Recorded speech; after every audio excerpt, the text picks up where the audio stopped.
Practice cutting, threading of different sizes of conduits and laying installations part 1. Hello, this is Charumati and I will be guiding you throughout this exercise on behalf of NIMI. This is a video about basic wiring practice. Today, let's learn about metal conduits and the process of cutting and threading using heavy gauge and creating necessary layouts. Draw and fix boxes in the metallic conduit pipes in this part. We also gather better knowledge on how to do the surface installation in accordance with the BIS recommendation in the next chapter.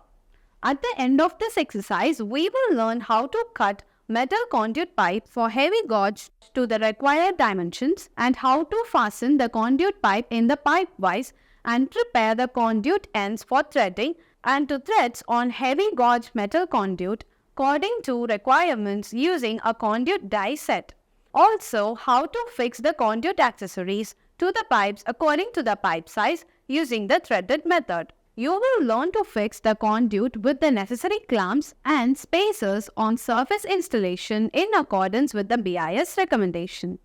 Then how to draw cables in the metallic conduit pipes and bond the conduit pipes at joints and junctions. And how to earth the metal conduit as per BIS recommendations. Tools required. Screwdriver 200 mm with 5 mm blade, 1 number. Connector screwdriver 100 mm with 3 mm blade, 1 number. Pipe vise 50 mm, 1 number. Steel rule 300 mm, 1 number. Hacksaw with a blade of 24 teeth per 25 mm, 1 number.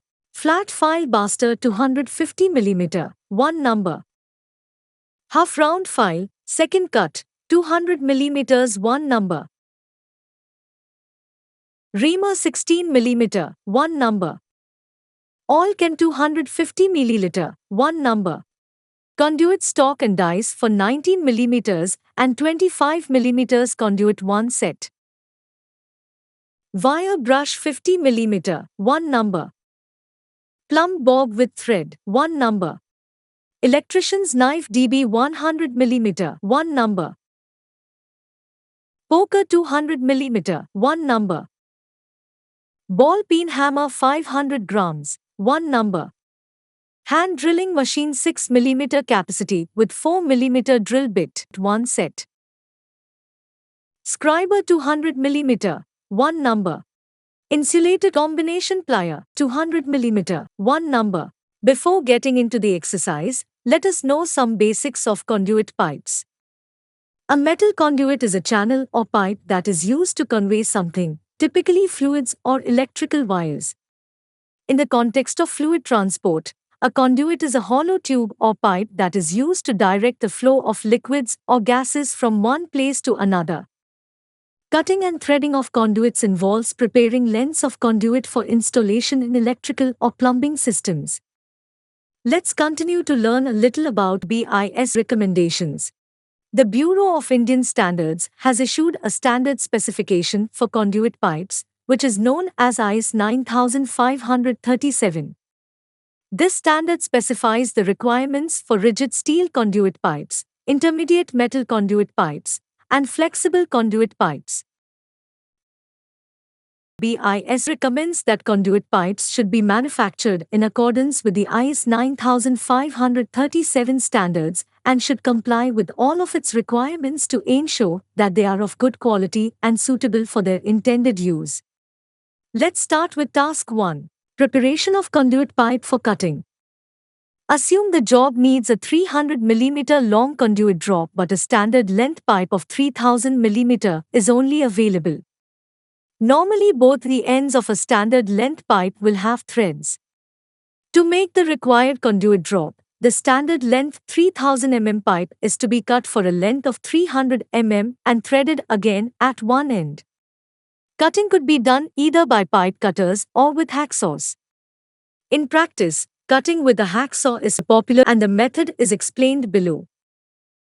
Measure 300 mm from the threaded end of the 19 mm dia pipe and mark it with chalk. Open the jaw of the vise and insert the pipe so that it is horizontal and parallel to the jaw serrations. Keep the chalk mark of the pipe within 100 mm of the vise. Close and tighten the vise jaw. Select a hacksaw with a blade having 24 teeth per 25 mm, 25 teeth per inch. Ensure that the hacksaw blade is firmly tightened in the frame and that the teeth point in the forward direction. Take up the hacksaw and position yourself with your left shoulder pointing in the direction of the cut. Note the position of the feet, which allows for free and controlled movement of the body when cutting. Grip the hacksaw handle with the right hand and position the hacksaw blade on top of the cutting line. Prepare to cut by guiding the blade with the thumb of your left hand exactly on the cutting line against the saw blade. When the initial cut has been made, move the left hand to the front end of the hacksaw frame and use both hands for the cutting operation. When sawing, use the full length of the blade, increasing gradually the pressure on the forward stroke and releasing the pressure as the blade is drawing back. Saw with steady, even strokes, keeping the blade upright and square to the cut. Remember, when getting near to the end of the cut, the conduit must be supported with your left hand. Finish the cut. Use a reamer or half-round file to remove the inside burrs. Support the free end of the conduit to prevent the blade of the hacksaw from being damaged. Use the flat portion of the half-round file to smoothen the sharp edges. Similarly, follow the above steps to cut the 300 mm long from the threaded end of 25 mm diameter 3 meter long pipe. Clean the hacksaw and vise after the end of the work and keep them in their respective places. Now we are ready with 300 mm length metal conduit pipe. Let's continue with task 2. That is, preparation of conduit pipe for threading. Open the jaw of the vise and insert the 300 mm length, 19 mm dia pipe to be threaded as it is horizontal and parallel to the jaw serrations. Keep the end of the tube within 150 mm of the vise and tighten the vise. Now file the end of the tube with flat file and chamfer the outer edge to an angle of about 20 degrees. Make the depth of the chamfer equal to the pitch of the thread. Carefully choose the correct dies and stock suitable for the pipe to be threaded. Insert each half of the die in the cap with the chamfered threads being adjacent to the guide. And screw the guide into position. Carefully adjust each adjusting screw equally to make the die halves centralized to the pipe axis. Now, slide the stock guide over the end of pipe end and adjust the adjusting screws such that the dies just grip the pipe evenly on both sides. Apply pressure to the stock and keep the handles at right angle to the pipe. Rotate the handles clockwise in a plane at right angles to the pipe axis. Apply the lubricant to the part to be threaded after the thread has been started. Because the lubricant allows the die to cool off the heat developed and thereby helps the edges to stay sharp and to produce a better thread finish. Just make 1 or 2 complete turns in a clockwise direction and check whether the stock is at right angle to the pipe axis. As indicated by the increased resistance of rotation, back in an anticlockwise direction for half a turn. Remember, reverse turning is necessary to break off long cuttings and to clear the cutting edges of the die. Apply the lubricant at frequent intervals and use a brush to remove the metal burrs from the die. After some turns, remove the stock from the pipe and check the length and fit of the thread by screwing on the female fittings like coupling, etc. Please note the length of the thread should be sufficient to fit halfway into the couplings and fully into the other fittings. If the thread is not smooth, that is tight in the fittings, then again mount the stock into the pipe and tighten the adjusting screws. Repeat the threading process until achieving the required threading.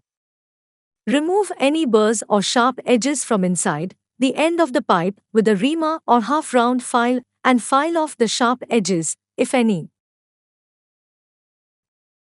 Clean the die stock and vise.